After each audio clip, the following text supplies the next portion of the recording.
I never imagined that a simple dinner conversation would become the turning point of our marriage. She handed me a glass of red wine, her eyes filled with worry, which made me feel uneasy.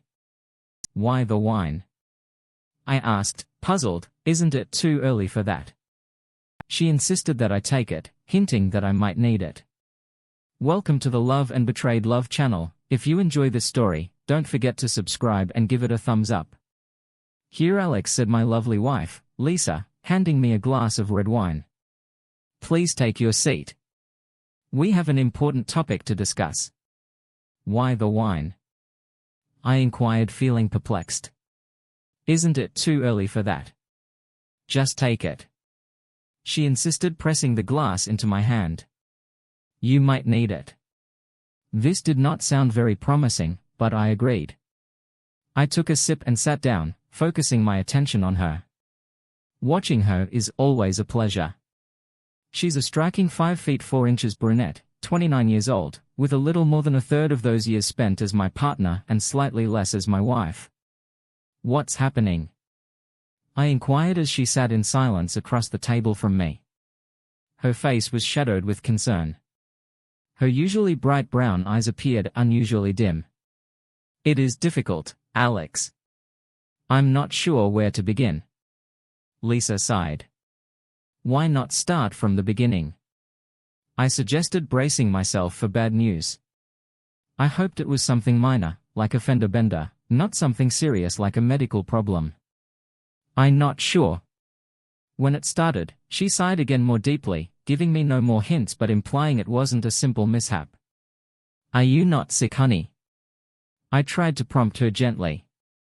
"If so, we can work through it together." Lisa mumbled, "No, I am not ill." "That's a relief," I said, allowing myself to sigh, "but I'm not doing so well either, Alex." She clarified further, confusing me with her ambiguous words. "It complicated." I stayed silent, waiting for her to tell me more. "Have you noticed that I've been a little off lately?" "Not really, Lisa." "Yes, I have been, Alex."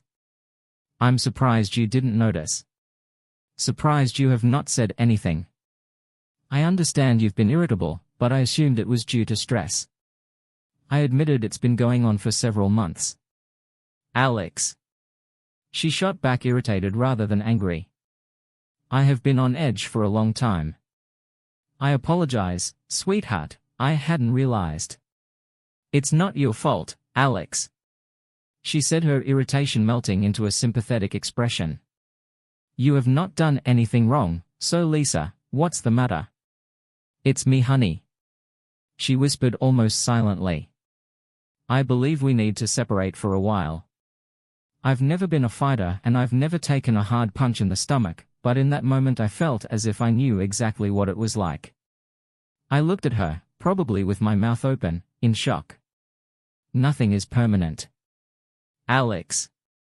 Lisa hurried to reassure me, "Only a few months, 6 at most." Her words provided little comfort. But why? I coked, my mouth feeling dry and uncomfortable. "Because you would not prefer the other option, honey." Lisa said this while staring at me, tears welled in her eyes. "This is my problem and I have to solve it myself. I want to make your pain as minimal as possible, and you think that separating will not hurt me?" I demanded, my voice rising for the first time as I stood abruptly, sympathy giving way to anger. "I apologize, Alex," Lisa sobbed. Tears are now streaking down her cheeks. "I am not handling this well. I simply cannot do this." Before I could respond, she bolted from the room, clattering her chair to the floor. Her sobs are calling as she rushes to her bedroom. What the hell was going on there? I wish I could say I did something sensible and took control, but I did not. Instead, I slumped back in my chair, sighing and burying my head in my hands, attempting to make sense of the previous 10 minutes. I already knew these 10 minutes would have a negative impact on my life. An hour later, still mired in misery, I noticed Lisa standing beside me. She hadn't said anything and I hadn't heard her leave the bedroom or descend the stairs. I motioned for her to sit down again, not trusting my voice. "I'm not sure if I can speak clearly. I apologize, Alex. She said I should have said nothing. I should have just what? I interrupted, my voice, quiet but filled with rage and frustration.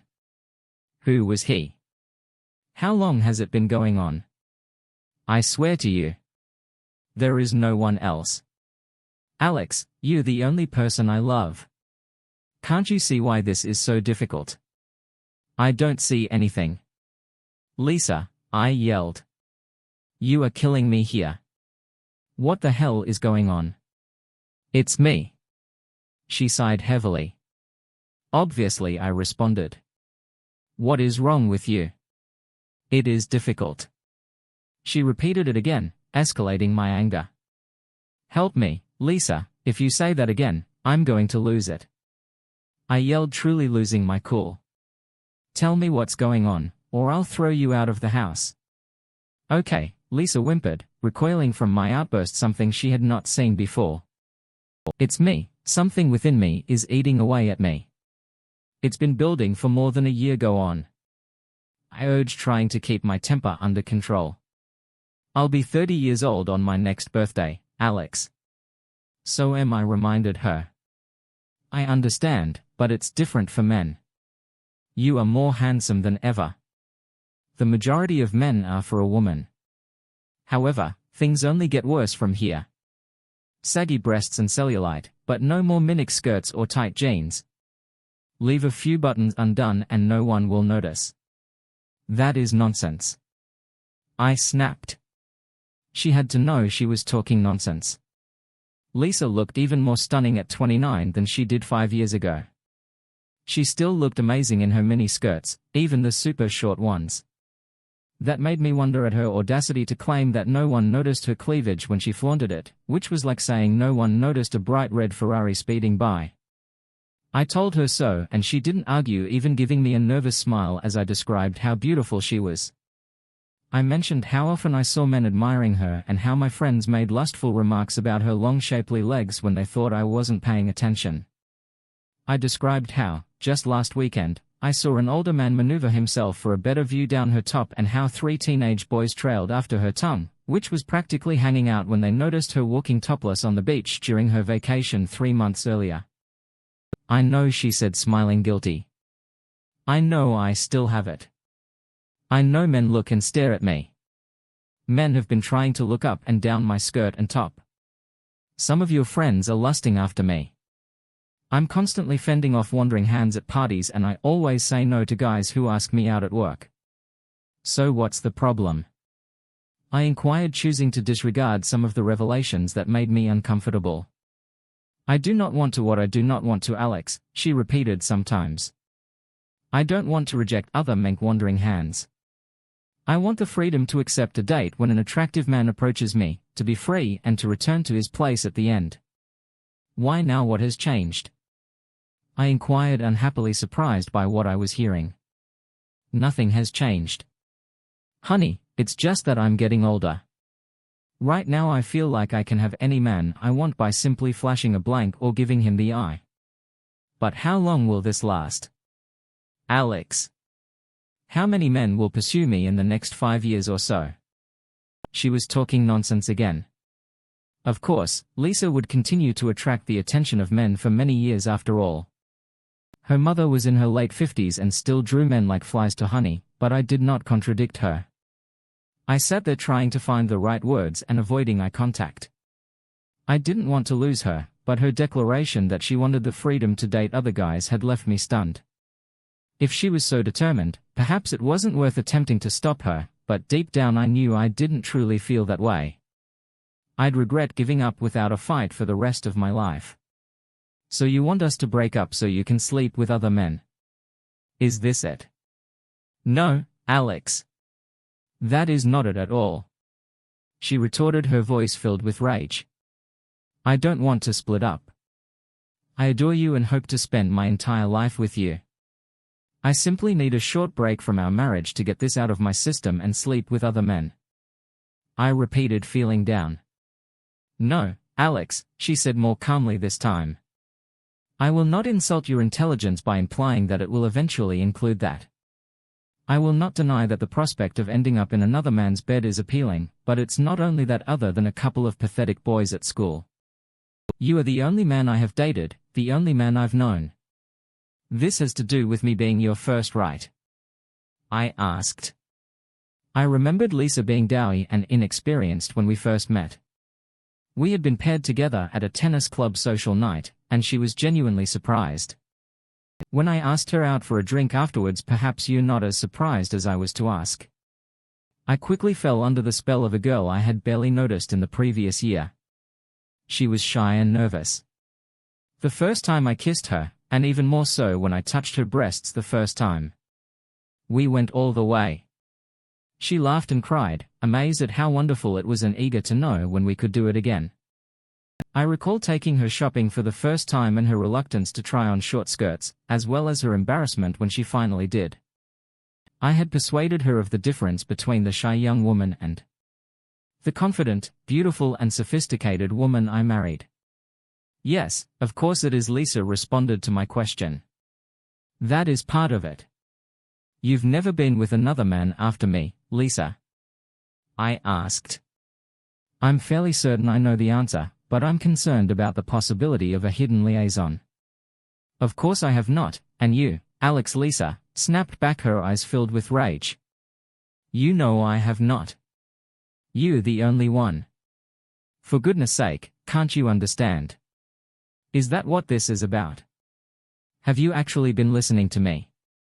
Can't you see how afraid I am of growing old, without ever knowing what it's like to be young, attractive and free? I missed out when other girls my age went exploring. I've never had the opportunity to walk into a pub or club and wonder which guys I'll meet. I've never enjoyed the thrill of deciding how far to let things go, whether to let them take liberties with me, take me outside or return to their home. I missed out on it all and I want to experience it now before it's too late, or I'll go insane, and it's my fault. Of course not, Dave. I never claimed it was. Her voice softened. If I thought it was true, I might have done it behind your back, and Lord knows I've had enough opportunities, but I cannot do that to you. It would kill me to cheat on you. I would rather die. Silence. We sat there for a long, painfully awkward silence, struggling to find words. The silence was only broken by our deep sighs, each of us unsure how to resolve the problem that faced us. Eventually, I tried to demonstrate how unreasonable her attitude was, while she repeated what she had been trying to say. We both failed, and I believe we had stopped truly listening to each other. By then, Lisa prepared some dinner, which we ate in relative silence. Our attempts at conversation devolved into a sort of quiet truce. We discussed signing up for the tennis club's annual tournament. We both continued to play there, but our words trailed off as we realized the futility of not knowing whether we'd still be together. Of course we went to bed together and cuddled up. Lisa tried to fondle me to gauge my interest, but I gently took her hand away, not out of rage, but because it seemed inappropriate. She did not try again. I eventually fell asleep, knowing that the situation was far from resolved and did not look promising. I understood what Lisa wanted and how clean she needed, but I knew I couldn't pass it up. The following morning felt surprisingly normal, albeit quieter than usual. We went through the motions, saying only what was required to keep our routine running smoothly, but engaging little else. Lisa seemed to be about to say something meaningful to me, but the moment passed unspoken. After breakfast, we parted ways. She went to her job while I went to mine. I wasn't worried she'd do something rash that day. The thought did not even occur to me. My worries were about the coming days, weeks and months. If she couldn't get this idea out of her pretty little head, we wouldn't just have a temporary separation. It would be permanent. I understood the stark reality, but she appeared unwilling or unable to accept it. I returned home from work surprised to find Lisa's car already in the driveway. She usually got home at least a half hour after me. Hello, Alex. She greeted me from the kitchen where she had begun preparing dinner. Fortunately, she did not offer me another glass of wine. Whatever happened to the one from last night? I apologize, honey. She said. I nodded, turely deviating from my usual friendly greeting. Look, Alex, I'm sorry. She said, sensing my coldness. I couldn't concentrate at work today, so I came home early. What? There are no charming suitors at work today. Lisa. I replied spitefully. That is not fair, Alex. She said, her voice tinged with sorrow. I understand that what I'm doing to you is not fair. I realize I'm being and unreasonable, but I beg you, Alex, if you won't help me. Our marriage is over. Perhaps that is what I want. I shot back. It wasn't true, but I wanted to hurt her out of frustration, but I couldn't bring myself to physically do so. Lisa dropped the knife she was using to chop vegetables and collapsed on the kitchen counter, crying. I am a sucker for tears, and which man isn't? I stared at her sobs and told myself she deserved it. Maybe she did, but I loved her too much to see her that way. I stepped over to her and gently squeezed her shoulder. We will figure it out. I spoke softly, shall we? Alex. She asked through sobs, but we actually work it out. Lisa, when you help me, I will try. I said gently, I don't know how, but I promise to try. That evening produced no concrete resolutions, but it did result in a significant step. I persuaded her to see a marriage counselor. We didn't know one, but it was a start. Lisa initially resisted the idea, but eventually agreed, and I breathed a sigh of relief, not only for the prospect of professional assistance but also for the temporary reprieve it provided. It turned out to be a waste of time, because the 2 counselors we found were overbooked and couldn't schedule us for at least a month. We could not provide a court order or a doctor's note, and we had no desire to do so. Our lives continued mostly miserable, but with some brighter moments, especially when we were with others. During such times, life appeared almost normal. That is until the local party we attended nearly demolished everything. The group consisted of about 20 friends, mostly couples, and a few acquaintances. We did not know. It started off normally enough with plenty of alcohol, tasty snacks, casual dancing, and lively conversation. The men talked about football while the women had their own conversations. A few hours into the evening, my curiosity got the best of me. Leaning against a door frame, I overheard a group of women conversing just inside. Maybe I picked the wrong moment. Have you seen the guy Patrick? Sophia Robinson, a woman who lives just down the street, squeaked Jacob, and Carol brought him along. What a hunk.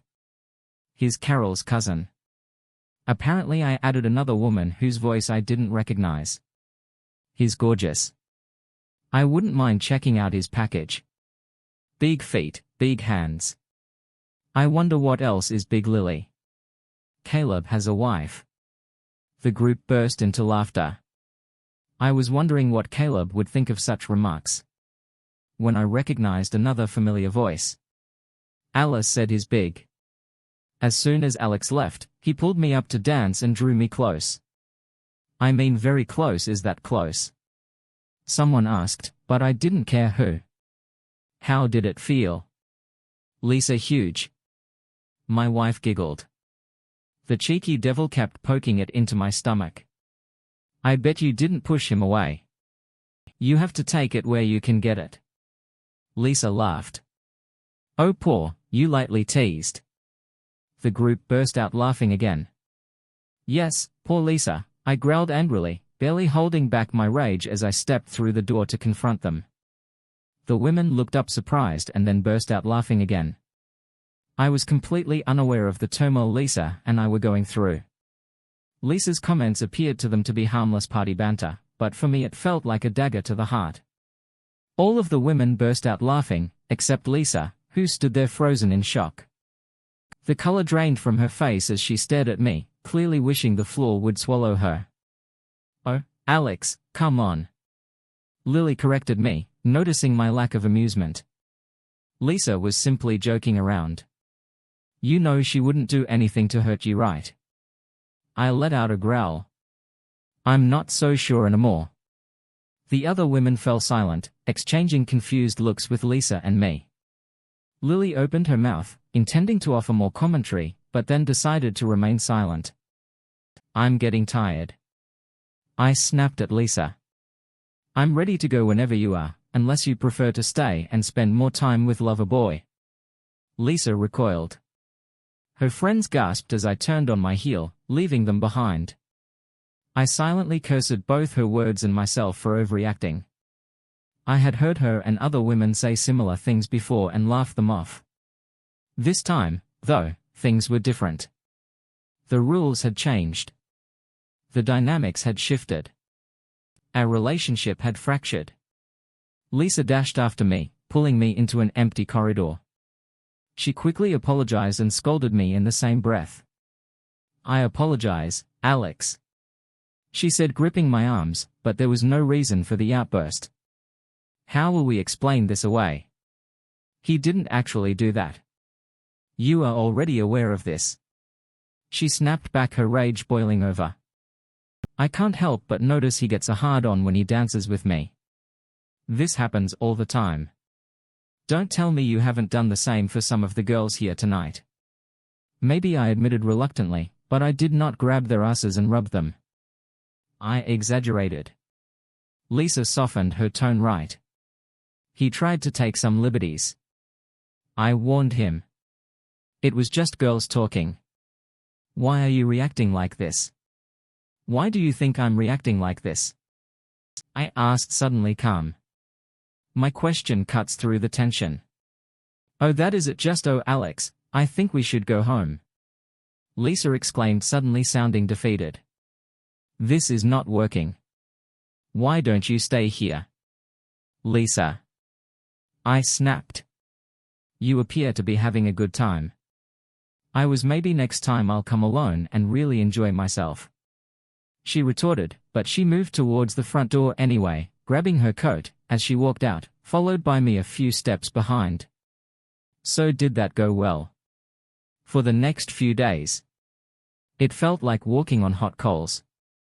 We moved around each other, attempting to be polite, or better yet, having nothing to do with one another. It couldn't go on like this forever, and it seemed as if everything was about to explode. It turned out to be more of an implosion. We can't continue like this. Alex. Lisa spoke calmly. One morning you started it. I pointed out. Will you drop this ridiculous idea? If I did, and I promised to. She sighed resignedly. Do you believe me? Why not think about it, honey? She responded. If I'm coming home from work, going out with the girls for the evening, dancing closely with a guy at a party like the other night, or attending one of my company seminars for a week, what would be your thoughts? Do you really trust me now, Alex? Good question, I replied, sighing deeply. I do not know. It would be difficult, so perhaps not. I am no longer sure. If I can trust myself, Alex, then there's nothing left to say. Then our marriage is over, right, Alex? That sounds like it. Oddly, with the future or lack thereof of our marriage out in the open, we were able to get along better. Not completely understood, but better. We chatted, laughed and cuddled a few times. We were still sleeping in the same bed. It appeared churlish not to, but I kept to my side, as did Lisa. We awoke one morning with my arms around her spooning, but we quickly pulled away, distancing ourselves. The problem was that I didn't want to pull away. She was stunning and I still loved her. It was breaking my heart. I would not accept the separation agreement she had requested, but I despised the thought of losing her. Then something happened. I was ambushed when I returned home from work the next day. Alex, one of the men at work, has invited me out to dinner. Lisa spoke. I don't know what to tell them. Would you like to go? I asked, trying to hide my disappointment. Yes, Alex, she whispered, sort of, but I do not want to upset you. Wouldn't it bother you if I went on a date with one of the women in my office? I asked, how about the pretty girl from accounts? I had no real or immediate intention of doing so, regardless of how attractive she appeared in the tight jeans frequently wore. I wasn't sure if Lisa would remember Mila from our previous Christmas party. I set out to strike back at her, hoping for a reaction, but it wasn't what I expected. What she screamed, her eyes brimming with anger. What have you been doing behind my back? You cheating bastard. She stopped, covering her mouth with her hand in shock, leaving me stunned, my mouth open but unable to say what came next. What I meant was that Lisa broke the long silence but couldn't finish the sentence. What did you mean? Nothing. She sobbed. I didn't mean anything. Lisa.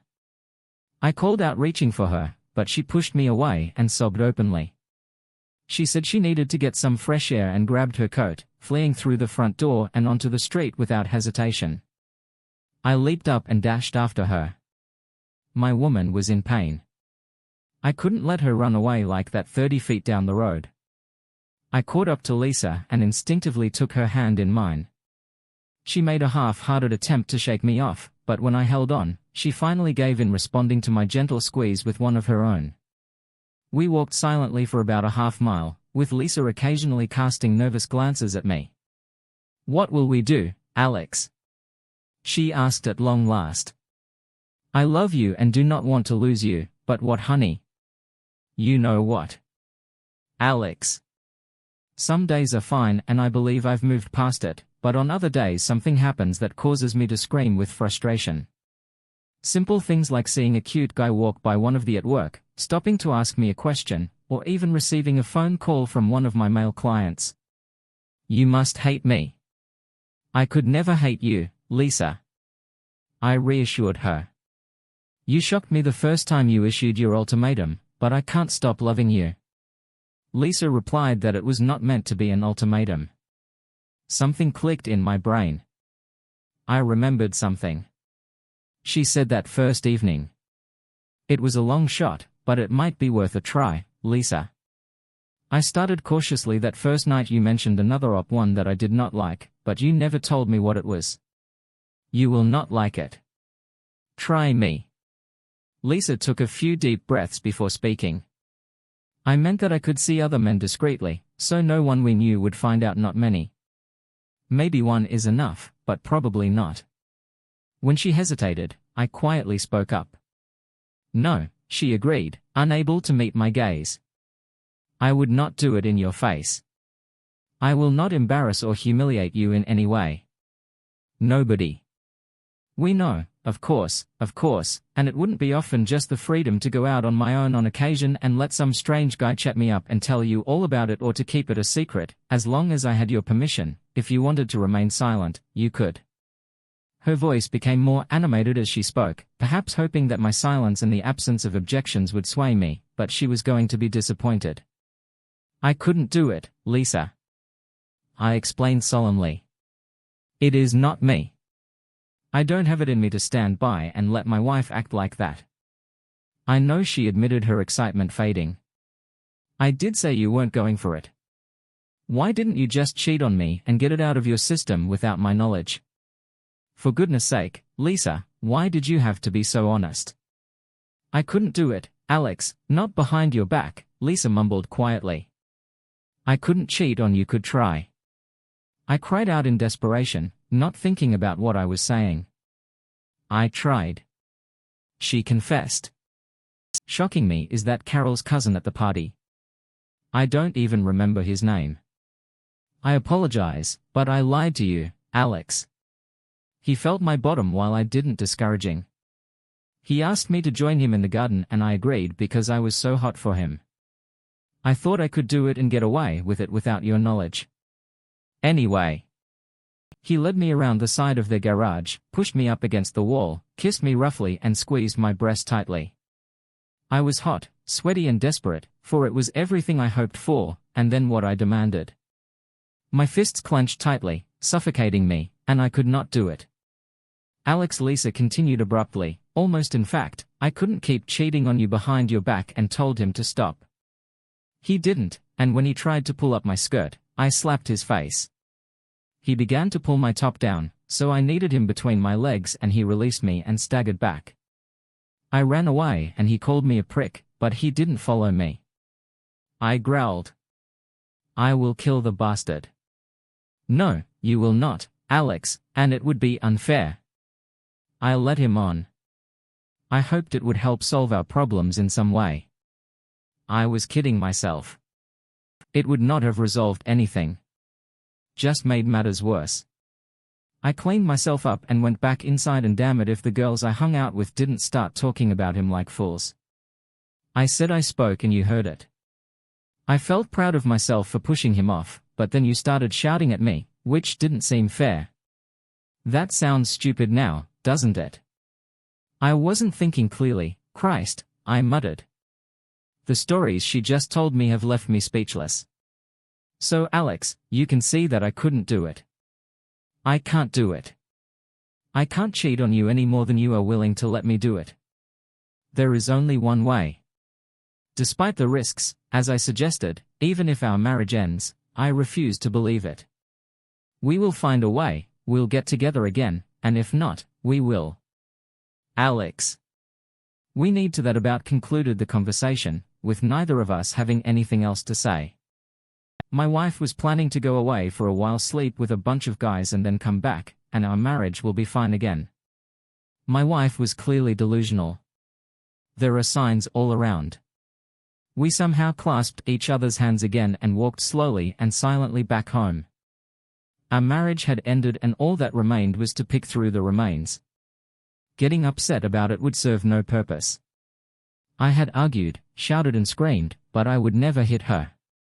I began packing a few items, discreetly preparing to leave, not clothing, but tools and miscellaneous items that are not required on a daily basis. I assumed it would be me leaving, because Lisa showed no signs of organizing her belongings. Even if she left, she intended to return. Our house was rented and we both had our own cars, so it would only be a matter of settling the bank accounts, which wouldn't be too difficult. We never discussed Ted or agreed on a date, but Lisa was about to leave for one of her week-long medical seminars which she regularly organized. We were both aware that the drug company she worked for was filled with attractive young professionals, nearly as many men as women. So there was a good chance that one of her teammates would start things off that week. If not, some damn doctor may be the lucky bastard. I waved Lisa off as she drove away the morning she left, knowing I'd be packed and ready by the time she got back on the following Saturday. I couldn't help but notice the tear in her eye as she waved goodbye to me, and I was only able to hold it together until I returned inside. We both knew but refused to admit. It was like a damn train wreck that couldn't be stopped. The train was rushing down the hill, gathering speed. Its brakes failed and nothing could stop the disaster that was about to unfold. I was in turmoil for the first few days, almost convincing myself that I should accept her suggestion. But I knew deep down that I was kidding myself, so it was over. Every day I wondered who my wife was flirting with and who she was sleeping with. It's not healthy. By Thursday, I hadn't made much progress with my packing, despite promising myself that I would begin seriously. That evening, when I got home from work, I reprimanded myself for not doing anything to find another place to stay. I was so miserable when I parked my car that evening that I almost missed Elvis's car in front of our house. What the heck was that doing there? I hadn't even reached the front door when it flew open and burst out, rushing to greet me and calling my name. As she threw her arms around me, "I met this man," she said excitedly. Clearly this was not the news I wanted to hear. He was wonderful. She ignored my protests and continued enthusiastically. I met him the first night. Alex. He's a doctor and older than us, about 50 or so. I had dinner with him and he resolved all of our issues. Honey, sorry, Lisa, I retorted, pushing her away and trying to control my rage. I warned you, this is not going to work. Of course, it'll work. Alex, can you see? All I see is that my wife has slept with a stranger and now thinks everything will be fine. Life is not so simple. What exactly are you talking about? Lisa inquired, calming down and looking up at me with puzzlement. You and other men, I snapped. Are you cheating on our marriage? Oh, that, yes, damn it, that. But that happened before, honey, she said with a pleading expression in her eyes, and this time it was my turn to look perplexed. So who was the guy you slept with? Which guy? No, I did not do that, bloody hell. This was becoming confusing. This man, this bloody amazing doctor, that is exactly who I'm referring to. He was excellent, wonderful. I spent every evening talking with him, talking. That sounded odd indeed. He was a psychologist. We are happily married and have 3 lovely children. So I inquired. Still don't get it. What does his kid have to do with anything? But haven't you seen my wonderful husband? She inquired, and of course I did not. It's my age and hormones. My body was trying to communicate with me, but I misunderstood what bloody message. I want to have a baby, honey. I don't need any other men. I need a baby. But I thought you said I remember what I said when we talked about it before. Lisa interrupted. Overjoyed, but forget about my career. Alex, I want to have a baby. I want your baby, so all that garbage. She interrupted again, crying uncontrollably and clinging to me like a drowning woman. Jacob, my doctor friend, explained everything. Apparently he has written a thesis on the subject and is an expert. Stop dating other men who needs them. I want to have a baby, honey. I want to become pregnant. I returned early once I knew. Please help me. Well, I can't say I took everything in at once or that I didn't have some doubts for a while. Lisa handed me a brief note from her doctor friend written on some very impressive-looking paper. It explained in plain English so that even I could understand that women go through changes at different stages in their lives. One critical time is when they are nearing the end of their lives but still able to bear children. This appears to be equally common among women who already have children and those who have never had any. The former usually get it. The latter frequently become upset and confused. The good doctor rightly or wrongly attributed many marriage breakdowns to this issue, and he was delighted to sit down and discuss everything with Lisa. I won't say I fully understood everything she told him about her feelings, but I was halfway there when Lisa called Dr. Jacob. The second night she was back and asked me to speak with him. I found him quite persuasive. What finally pushed me over the edge was a trivial matter. He joked about how much it would have cost us to visit his office for a consultation, but the fact that he had saved Lisa's marriage was enough reward. I couldn't really disagree with that, and frankly, even if I could, I didn't want to. If there was a real chance this could work, I was willing to give it a serious shot. How about your job, Lisa? I asked. I'm still trying to process my new reality. What is the job? She grinned. I have already given my notice. I thought 6 months would be about right. It will allow them to choose someone for me to train, as well as enough time for us to complete the task. Better get started now. I chuckled as I took her hand and led her to her bedroom. She wasn't far away. 6 months later, we were 4 months pregnant, which wasn't too bad, given that she had to wait for the birth control pill to wear off. In fact, she went part-time for another 3 months, primarily to show off her baby bump to her co-workers. Some women have difficult pregnancies, others have easy ones. Lisa was radiant. Her skin, complexion and hair glowed with health. She smiled and laughed so much that I struggled to keep up with her, given how overjoyed we were. Our friend Lily inquired of Lisa what prompted the outburst at the party. Lisa told her about how frustrated we were because we had been trying for a baby without success. But now clearly everything was fine and dandy. We never heard about it again, and what was that guy's name? Carol's cousin moved back to Dubai and we never saw him again, just as well because he was much bigger than me and had apparently served in the parachute regiment. Little Jonathan, named after Ali's father, was born perfect. The two delighted grandmothers, who couldn't contain their excitement, pushed my nose slightly out of joint. Not that they ever did, but things did return to some degree of normalcy. We were just starting to enjoy it when Lisa became pregnant again. Lily made a comment about waiting for a bus and 4 of them arrived at once. We laughed, glancing at each other, wondering what she'd think if she only knew Glenda, named after my mother, who arrived on time and was as beautiful as her older brother. There's not much else to tell you. Oh yes, Lisa embraced motherhood effortlessly and our problems, particularly hers, never reappeared. Was the doctor's diagnosis correct, or did a more appealing solution replace a less desirable one? Or perhaps this was the doctor's intention all along. I have no idea, and it is all beyond my comprehension. All I know is that it worked, and we are very pleased. She still wears short skirts and has the best legs of any parent at the nursery, as evidenced by the envious looks of the other fathers. We continue to attend parties and social events, albeit less frequently now due to the dreaded babysitter constraint, and yes, Alice is still asked to dance frequently. Some of her partners try to push their luck, but she knows her limits and strictly adheres to them.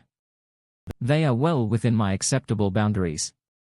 Lisa's company kept her job open, but she never returned, despite the fact that the kids were about to start school. She made an important decision. I want to take an open university degree course. She said with a loving smile, "You have a degree, Lisa." I pointed out that none of them would allow me to work as a marriage counselor. She explained that sounds good to me. I agreed, and that is exactly what she is doing now, planning to start part-time once the kids have settled into their new school. I believe she'll excel at it. Has she ever cheated on me? I really don't think so. Not really. I know her better than anyone else. Will she ever cheat on me? I seriously doubt it. I simply cannot imagine it, and what we both experienced reinforces that belief. Do I have any regrets? No, there is no point. Not even the fact that I had to abruptly stop flirting with young Mila. Lisa realized the little beauty when she regained consciousness. Here is the next story. I teased him, saying that I could leave him for someone else. He became enraged by it and decided to do this. Ever been in a situation where a little teasing turns into a complete disaster, a situation in which you did something wrong to a specific person and they retaliated by making sure you deeply regretted it? Have you ever been in a situation where someone sets you up and carefully weaves a web of deceit for weeks in order to completely ruin your relationship? Because if you have never been in a situation like that, you should thank your lucky stars. Why am I mentioning this? Because I have been, and I believe it may have ruined my relationship. I think my relationship is over, but I really don't want it to be. My name is Emily, and I have a story that will make you think twice about making fun of someone. I'm posting here to rant, but I'd also appreciate any advice. I am 26 years old and my boyfriend, Mark, is also 26. We met through Tinder. I found out we attended the same college. We clicked immediately and soon found ourselves in a serious relationship. We've been dating for about 5 years now. I genuinely believed that this was the person I would marry and spend the rest of my life with. Mark was a wonderful person, kind, caring, and always looking out for me. But one day I made a playful jab at him, calling him weak. Little did I know that innocent remark would set off a chain reaction of retaliation and deception. Now I understand you may be wondering why you mocked him. To be honest, I was being somewhat playful. Mark had always been known as a bit of ass. He always went out of his way to make me happy.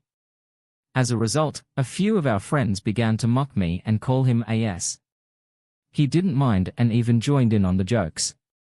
I suppose I've always taken Mark's love and devotion for granted. He was a constant source of stability in my life, always there to support me, always prioritizing my needs over his own. Isn't it easy to become comfortable in a relationship? You begin to believe that things will always be the same, that your partner will always be there for you, no matter what. The day everything changed began like any other. We were casually chatting and joking about someone or something. I honestly don't remember the details. In the midst of our conversation, I jokingly teased Mark, saying he should watch his back because I might leave him for someone else. It was intended to be a light-hearted remark, a playful jab amidst our laughter. Mark laughed and said I'd never leave him, to which I responded playfully that I might. I told him that he was weak and a bit of ass, so he should probably watch me. It was all a joke, honestly, but Mark's reaction caught me off guard. Instead of laughing it off, he became silent. I could feel a change in the air, a subtle tension that had not been present before. It was as if my words had touched a nerve and reawakened something within him that he had kept hidden. Looking back, I see how insensitive my comment was. Mark had always gone above and beyond to make me happy, showing me love in both big and small ways. In that moment, calling him weak and a simp was the equivalent of dismissing everything he had ever done. For me, it was a wake-up call, not only for him, but also for me. It made me realize the importance of my words and the effect they could have on our relationship. But little did I know that this innocent banter would set off a chain of events that would fundamentally alter our relationship. Following my playful banter with Mark, things between us began to feel off. Mark wasn't as protective as he used to be, which was a significant change, because he was always there for me, sometimes to the point of being overbearing. He'd ask about my day, make sure I got home safely from work when he wasn't there, and be generally attentive, but after that conversation it was as if a switch flipped. He stopped checking in as the frequency of texts and phone calls decreased. It felt as if he had withdrawn, leaving this space between us. I tried to dismiss it as work stress or something temporary, but I knew it was deeper than that. I began to miss the way he used to hold me close in crowds, making sure I felt safe. He seemed to have lost his protective instincts. It left me feeling vulnerable, as if a safety net had been pulled away. I couldn't help but wonder if my teasing had driven him away, if I had contributed to the shift in our relationship dynamics. I noticed that things had changed between us, but I wasn't sure how to close the gap or if it was even possible anymore. Mark and I lived together and, despite earning significantly more, he took on the majority of the household chores. He enjoyed cooking, cleaning and washing the dishes, especially since he knew how much I disliked those tasks. It was a routine we had established and it worked for us. However, after that playful conversation, I noticed a change in Mark's behavior throughout the house. He stopped taking the initiative to complete chores that he used to enjoy doing. Cooking became less frequent, cleaning sessions were less thorough, and the sink's dish pile began to grow. I dismissed it at first, assuming he was too busy or preoccupied with work, but as the days passed into weeks, it became clear that something had changed. Mark appeared less interested in our home life, as if he had withdrawn from the small things that used to make us happy. I attempted to pick up the slack, but it was not the same. I missed the days when Mark would surprise me with a delicious dinner or clean the apartment just to make me happy. It felt as if a piece of our connection had faded, leaving a gap in our shared responsibilities and, more importantly, our relationship. At first, I must admit that I felt relieved when Mark became less controlling and didn't obsess over every detail of my whereabouts. It felt liberating to be able to go out with my friends without constantly updating him or worrying about his reactions. I could take spontaneous weekend trips or spend the night with my friends without feeling suffocated by Mark's messages or calls. It felt like a breath of fresh air to have that space and independence. I could devote more time to myself, pursue my hobbies and reconnect with friends without feeling guilty or obligated to keep in touch with Mark. It felt like a weight had been lifted off my shoulders, and I cherished the newfound freedom in our relationship. However, as time passed, I realized that my newfound freedom came with a cost. Mark's lack of communication and engagement came across as indifference. I missed the times when he expressed concern or interest in my PL plans. While I enjoyed the absence of his messages and phone calls at first, it now felt like a void in our relationship. I began to question whether this shift in our dynamic was beneficial to our relationship. While I enjoyed my independence, I also missed the closeness and intimacy that had once defined our relationship. Mark's behavior continued to change. I began to notice the absence of those small gestures that used to mean a lot to me. He stopped opening the car door for me, which he had always done without fail before. It may seem insignificant, but those acts of chivalry were symbols of his concern and attention. Furthermore, Mark's financial perspective shifted.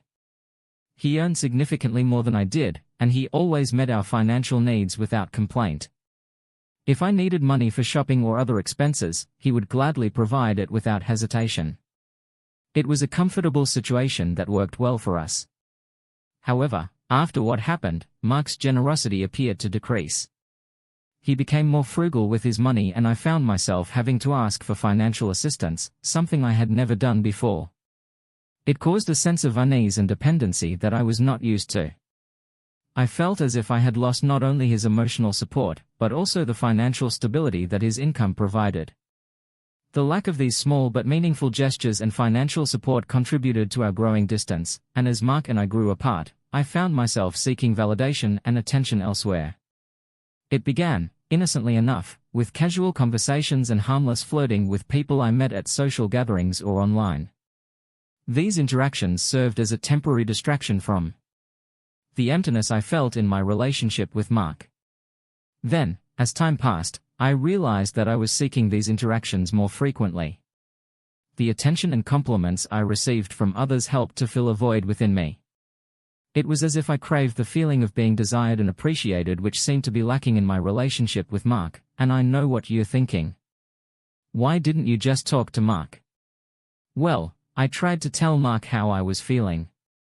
He dismissed my concerns, even gaslighting me into believing I was overthinking or projecting my insecurities into our relationship. He would invalidate my emotions, make me doubt myself, and even question whether I was acting irrationally. This only made matters worse. I felt unheard and misunderstood, which pushed me to seek validation outside of my relationship. As time passed, Mark and I seemed to grow apart. Despite my efforts to improve our relationship, nothing seemed to work. Mark had emotionally shut down, and no matter how hard I tried to communicate or reconnect, it felt like I had hit a brick wall. The frustration and loneliness I felt had reached a breaking point, as you might expect. It resulted in a moment of weakness, in which my innocent flirting crossed the line into full-fledged cheating. It was a mistake I deeply regretted, and I was aware it was wrong. It only happened once, but the guilt is still heavy on me. What makes matters worse is that I did not admit to Mark about my infidelity. I was ashamed and concerned about his reaction. I knew it would destroy him, and I couldn't bear to see the anguish in his eyes. So I struck it. The realization of how far apart Mark and I had drifted struck me like a ton of bricks when I learned about his massive promotion and the house he purchased without telling me. It was a devastating blow, and the way I found out made it even worse. I remember how surprised and embarrassed I was when our mutual friends casually mentioned Mark's promotion and new house in conversation. I was taken aback not only by the news, but also by Mark's decision not to share such significant milestones with me, his partner. It stung even more because we had always talked about buying a house together. It was a dream we both shared, and I imagined us taking that step together. The realization that Mark had made such a major decision without consulting me felt like a betrayal of our shared dreams and goals. So yeah, I decided to confront Mark, and it was a watershed moment that shattered any remaining illusions I had about our relationship. I realized he was pushing me away and gaslighting me, making me question my own feelings and perceptions. Confronting him was supposed to be a moment of clarity, an opportunity for us to address our concerns and work toward a solution. However, as you can probably guess, things did not go as planned. Mark's response was both unexpected and hurtful. He accused me of disrespecting and insulting him, and he used that to justify his new behavior. He contended that he had always been the one putting forth the effort and that he saw no point in continuing a relationship in which his efforts were not recognized. The most painful revelation was Mark's admission that he was aware of my infidelity. It felt like a dagger to my heart. He became enraged when he realized he had discovered my mistake and was using it against me, and then he stormed away. Now I feel as if I'm at a crossroads. I feel as if I am losing, or have already lost, the relationship that was once so important to me. Yes, I made a mistake, but it was because I felt neglected and unappreciated. Mark may have been AS in some ways, but he was a good sin, and I didn't want him to stop caring or putting effort into our relationship. So here I am asking Reddit for advice. What shall I do? Is there any way to salvage what remains of our relationship? Is there any way to make Mark forgive me? All I want is my old Mark back. Update. Hello Reddit. It's been a while since my first post and I've received numerous requests for an update. So here I am. I'd like to respond to some of the comments and direct messages I received following my previous post.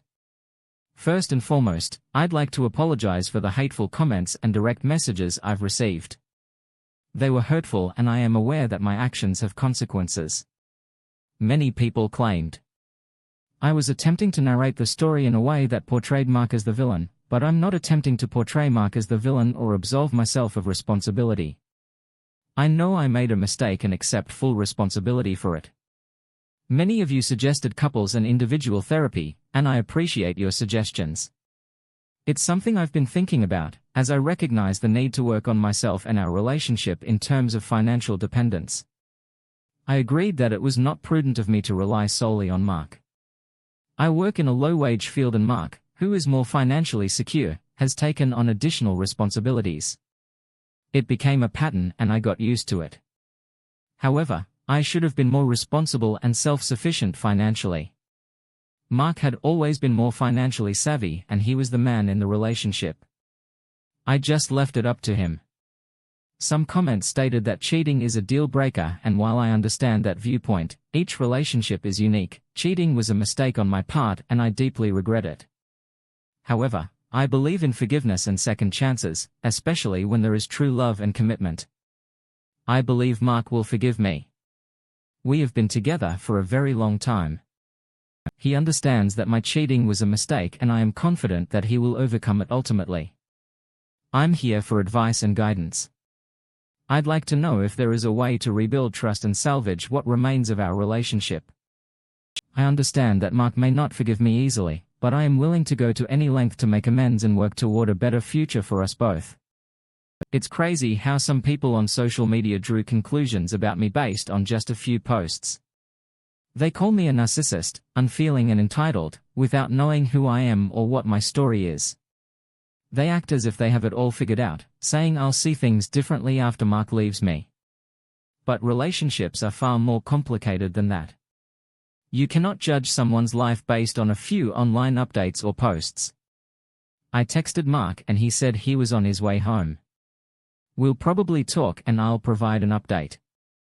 Hey, Reddit, this is me again. I think it's important to keep you informed. So here's the latest. Mark returned home and we had a much-needed conversation. I suggested couples therapy as a way to work through our problems, but Mark was leaning toward breaking up. I had to beg him not to give up on us just yet and to give therapy a try. We agreed that if therapy didn't work, we'd consider breaking up. Despite the challenges, I still love Mark and want to save our relationship, so I'm cautiously optimistic. There is also a practical aspect to consider. I rely on him for many things. We found a therapist with great reviews and scheduled our first session. I'll keep you posted on how things go. Update Reddit. I'm back with another update, despite the negativity I've received on here, such as DMS and comments. I believe it's important to keep you all informed. Our first therapy session was somewhat rocky. Mark had been keeping to himself a lot, and despite my attempts to engage him with special nights out or in-depth conversations, he remained distant and reserved. We even had a money-related argument during this time. I asked for some financial assistance, but he declined. During our first session, we discussed a variety of issues and challenges. I mentioned Mark's reluctance to share money and his emotional distance. I also mentioned how sensitive he was to a playful comment I made. However, the therapist emphasized that Mark's feelings were valid and that it was acceptable for him to express his emotions in the same way that everyone else. I'll keep you updated on how things go from here. We went through a few more therapy sessions and it became clear that things were not progressing as we had hoped. Mark shared his thoughts with me, saying that he had deeply considered our relationship, but couldn't find it in himself to forgive me. He opened up about how he felt he had always put in a lot of effort into our relationship, taking on responsibilities and trying to make me happy. He said it was very hurtful for me to mock him as weak, and that calling him AS hit a nerve. Mark also admitted that he purposefully attempted to gaslight me because he was so hurt during our previous session. Mark finally came clean.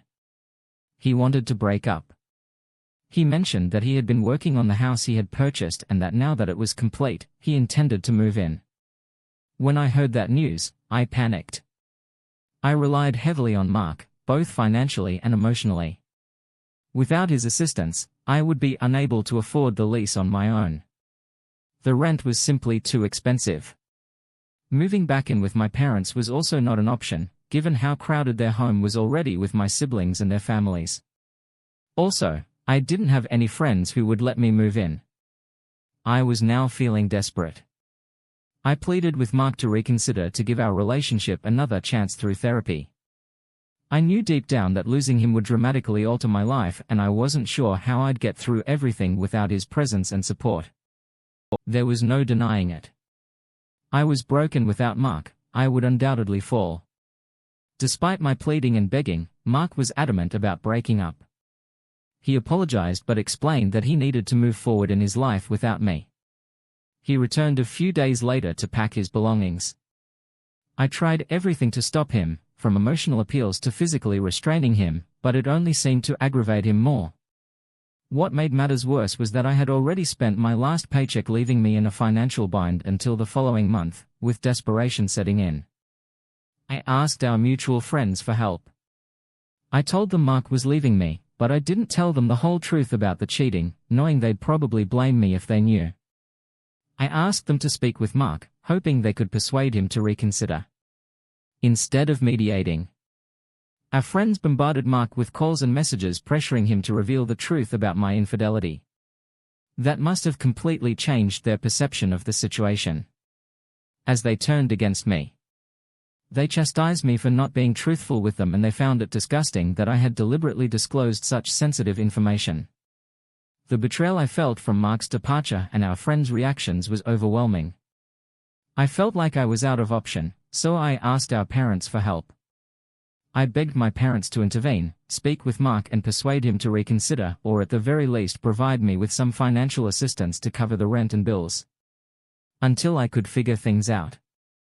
I also contacted Mark's parents in the hopes that they would understand and help mediate the situation. However, things did not go as expected. I don't know what Mark told them, but both sets of parents turned against me. Mark's parents, like mine, appeared to fully support him. They were disappointed in me and shared the belief that I was to blame for the incident. It was disheartening to see them take Mark's side without offering any support or understanding. After trying everything, I contacted Mark directly, hoping he'd understand, but he accused me of attempting to harm his reputation and said any sympathy he had was gone desperate. I went to Mark's workplace to talk, but he threatened me with a restraining order. It's crazy that after so many years together, he's serious about ending things. Now I am stuck. Friends and family turned on me. Mark refuses to help and I don't know what to do next. It's difficult and uncertain, and I'm really struggling to figure it out. Any advice would be greatly appreciated. Update. This is probably my final update. Things have been extremely difficult and the negative comments and messages have been getting to me. People are calling me crazy, delusional, and saying I'm stuck in my head. Many people express sympathy and pity for Mark rather than me and say they would have filed a restraining order if they had an ex like mine. Honestly, I was hoping for some understanding or support, but it's clear that isn't happening. Everyone seems to have abandoned me and I'm in a terrible situation. Next month's rent is a big question mark. I may not be able to afford it, given how expensive things are in my state, as well as the fact that there is a housing crisis and finding a roommate has been difficult. If I can find someone to share expenses with, I might not have to move out right away, but thus far no luck. Thank you to everyone who has followed my story and offered advice. It's been a wild ride and I appreciate your support. Hello folks, Daniel is here. I'm your typical Florida guy with a passion for gardening. As a gardener, I have calluses on my hands and the Florida sun burned my skin into a tough tan. I've always been a straight talker who values hard work, but enough about me. Let me tell you about my life, which until recently, I would have thought was as close to perfect as it could get. I live in a cozy corner of Sarasota with my wife Laura, who teaches biology at the local high school, and our two wonderful children. It's amusing how life throws you curveballs. You think you've got the game under control and then everything changes. It began with Laura. She has always been as dependable as a Swiss watch. However, she has recently missed dinner due to unexpected meetings. Her phone buzzed like a beehive at odd hours of the night, and then there's Tom. Her science department colleague appears to have taken an interest in our gardens recently. Health. When I'm not around, I'm not the suspicious type, but even I know that when your kids start talking about mommy's friend who makes her laugh a lot, you don't need to be Sherlock Holmes to notice something's up. The kids, bless their hearts, are as subtle as a hurricane. Mentioning in between stories about school and cartoons how Tom was really funny and mommy used to bake him cookies just for him. 1 or 2 cookies, I understand, but when your son questions why Tom comes so frequently when daddy is at work, that certainly fires up the brain, doesn't it? Stay tuned, friends. I have a feeling this rabbit hole goes deeper and I'm about to take a peek inside. Hello, everyone. Unfortunately, almost everyone who watches these videos is not subscribed. It would mean the world to me if you could get out of the full screen video for 3 seconds and click the subscribe button. It is free and you can unsubscribe at any time. Sorry for bothering, and thank you very much if you subscribed. Alright, this is Daniel again. Buckle up because things have gotten really weird, really fast. Imagine this: I'm on the living room floor, box controllers in hand, getting into a gaming session with the kids. It's our thing, you understand. Just a father and his children bonding over pixelated adventures. We're laughing, trash talking and having a good time. Then out of nowhere, while we're navigating some fantasy world, my sweet 99-year-old daughter drops a bombshell. Daddy, why does Tom go to mommy's bedroom while you trim Mrs. Henderson's overgrown hedges? My 11-year-old son chimes in. Yes, they were playing a game, but it looked strange. I'm telling you, my heart did not just stop it. Nose dived right through the floor. At first I laughed it off. Kids say the darnest things, don't they? But look into their eyes, that innocent, inquisitive stare. Kids do not lie about things like this. They don't even realize they should. So there I am, a grown man who feels like he has been hit in the gut. I'm enraged, perplexed and experiencing an unfamiliar level of pain. I don't show my children anything but smiles and strength. So with the calmest voice I can muster, I tell them, let's put a pin in this game for now. Champ and sweetheart, daddy needs to go out for a while. I go to my local cafe because frankly, I'm one bad thought away from losing it. The cafe boss, a burly guy with a golden heart who has known me since high school, notices my face and motions me over without saying anything. We sit and I spill everything, every last detail, while he listens and makes me the strongest cup of coffee I've ever had. He doesn't say much, just gives me a firm knowing nod. Jeff, you know what you need to do, right? He says, and I nod, confirming that I am aware. But man, nothing prepares you for this type of storm, not for a million years. Stay tuned, folks, the story is far from over. First things first, I begin paying more attention to the details. You know, the ones that slip by while life goes on as usual. For example, Laura is always carrying her phone with her as if it were a top-secret device. Her computer suddenly became password protected. Then there are the receipts, small slips of paper that tell stories about dinners for two, when she stated that she was dining with the ladies from school one night while Laura was at one of her meetings. I decide to keep it cool and call her. Hello, hun, I'm just wondering when you'll be home. I asked casually, and there is a pause before she responds. Telltale, oh, we are running late. There are a lot of papers to grade, she says, but I hear the faint sound of clinking glasses in the background. The rage is present, yes, but it is wrapped tightly in a cocoon of sorrow. It's a heavy dragging object that follows me around. Doubts and anger were whispered into my ear. Every time I look at Laura, I notice lies. When she smiles at me, I sense deception. However, the gaslighting is what really bothers me. When I mention Tom's frequent visits, she laughs and says I'm imagining things, implying that they're just friends, or when I discover a man's watch beneath our bed, something I've never seen before, and she says it's an early birthday present for me. I was not born yesterday, Laura. So here I am collecting these shreds of betrayal, feeling like I'm on one of those crime shows, except this is not television and there is no script to follow.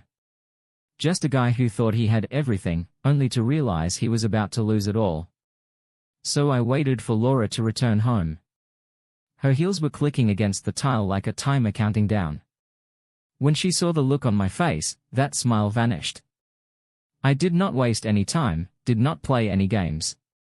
I laid everything out, every receipt, every whispered rumor, every damn time stamp did not add up in the watch, that shiny symbol of betrayal I discovered beneath our bed. The room seemed to be vibrating with my rage. I stood there. A man betrayed, a man whose faith had been broken like a glass thrown at a wall. Laura, I spoke, my voice growly. Don't even try to deny this, and you know what she did not. The floodgates opened and everything poured out. The lies turned into confessions. The secrets turned into admissions. Mick, this Tom, that she was crying. But tears did not move me. Not anymore. I told her you were going to tell me where he lived. My voice was steel. My resolve is absolute. I was prepared to tear this guy apart with my bare hands, and she saw it. My eyes were filled with fury, the set of my jaw. She knew I was not a man to be tested. She revealed the details. The voice trembled. She begged me not to leave, pleased with me that it was over. That was a mistake. However, a mistake was made once too many. It stops being a mistake and becomes a choice. So there I was, telling the truth, burning a hole in my pocket for vengeance, singing like her in my ears. This was it, the big moment had arrived and I needed to make a decision. Okay, this is Daniel again, you know when you're about to fight and your heart is pounding so hard you can hear it. That was me waiting for Laura to come home. My head was spinning from all the information I discovered and I was ready to spill it all out.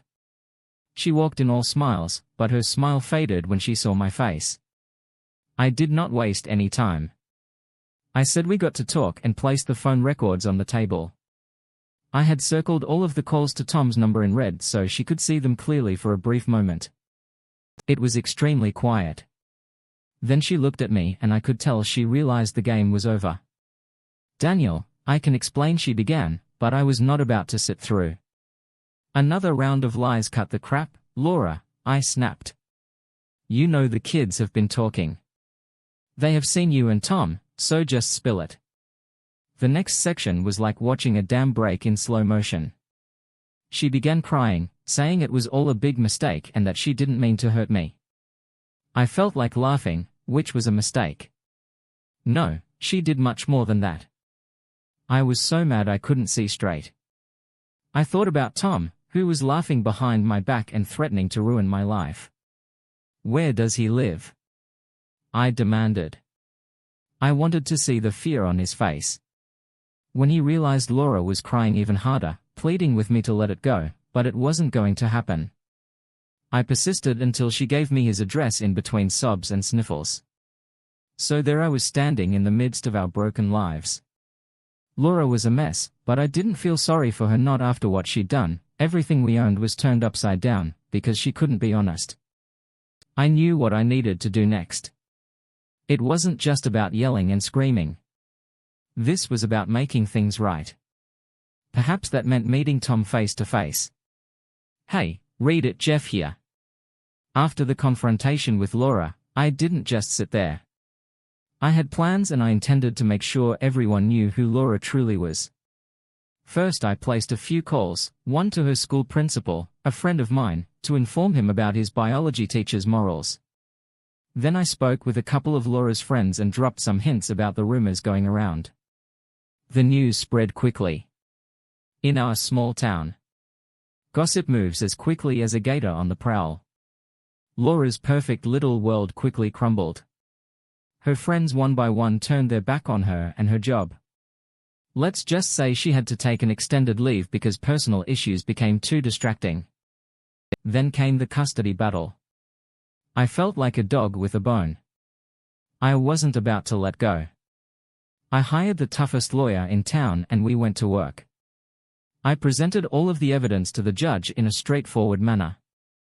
I discussed how I wanted to ensure my children had a stable home with a parent they could rely on. The courtroom sessions were brutal. Laura attempted to paint a picture of regret for a mother who made one mistake, but I was having none of it. This was about what was best for the kids, and I made certain the judge understood that it took some time and effort, but I was successful in obtaining custody. I saw everything while watching Laura as the judge handed down the decision, her shock and desperation. But the kids were my top priority and I needed to do what was best for them. So there it is. Laura's life became a train wreck, but I saved my children. They're the only good thing to emerge from this mess in me. I'm simply trying to move on to create a life in which we can forget all the pain and lies. The fallout was difficult, but we're dealing with it one day at a time, Laura. Well, she received what she deserved. As harsh as it sounds, if you play with fire, you will get burned. Even after I had resolved everything with Laura and the kids, there was one thing that bothered me. Tom. I had his address in my pocket and was filled with rage, so I decided it was time for a short visit. I pulled up to Tom's house, a nice little house with a 2-car garage and a lawn. That could use some help. The moment he opened the door and saw me, his face turned as white as a sheet. We need to talk, I said, pushing past him and into the house. The expression on his face was priceless, a combination of fear and guilt. I didn't come here to chat, though. I came for answers and perhaps a little more. Tom started with apologies and excuses, but I wasn't buying it. Save it. I informed him that you knew she was married. That's when things became heated. Tom made the mistake of attempting to shove me out, but I was having none of it. We went at it right there in his opulent living room, with the big screen TV and family photos staring back at us. I'm not proud of it, but Tom witnessed how a betrayed husband throws a punch during the scuffle. A lamp crashed to the floor, prompting his wife to rush in. She screamed when she saw us angled up on the floor. I'm on top. Tom looked like he was regretting all of his life decisions. She wasted no time and called the cops while we waited for the boys in blue. I told her everything, the affair and the lies, all of it. Every word seemed to shatter her world. Tom was bleeding from the nose when the cops arrived and his marriage was in shambles on the floor, just like the broken lamp. The cops took our statements and I laid everything out, the entire sordid story. Tom did not say much. He simply sat there looking like a man who had lost everything which he had. His wife was crying and asking him if it was true, but all he could do was nod. I left Tom's house with the police. My hands shook and my heart pounded. I was still angry, but it felt like I had released some of the poison that had been building up inside me. After all of that drama, I focused all of my attention on the two things that were most important: my children and my job. The gardens have never looked better, and I swear those plants can tell when you're caring for them with a clear mind, and the children, they're doing great. We've had our fair share of difficult conversations and tearful nights, but we're getting through it together. As for Laura, she's been on a bit of a downward slide. Last, I heard she was trying to put her life back together, but it wasn't easy. She's reached out and tried to make amends, but I can't bring myself to listen. Maybe this makes me cold. However, breaking trust in this manner has a positive impact. A few months later, I'm sitting here and I feel like I can finally breathe again. I've learned a lot about myself, karma, and how life works to keep things in balance. Cutting Laura out was like removing a piece of my own history, but it was necessary. It was either that or continue living a lie, and that is not how I roll. Here's my 2 cents. If you're in a similar situation, be strong, be decisive. Remember to look out for yourself and your own, because at the end of the day, you're the one who must live with your decisions. So in my opinion, justice has been served. I've developed a new appreciation for quiet moments after a long day. I enjoy a cold beer while listening to my children laugh in the backyard. The road has been difficult, but I'm still standing, and this is something to be proud of. Thank you for tuning in. If you enjoyed this episode of The Story, please give it a like, and don't forget to subscribe to get notifications for updates.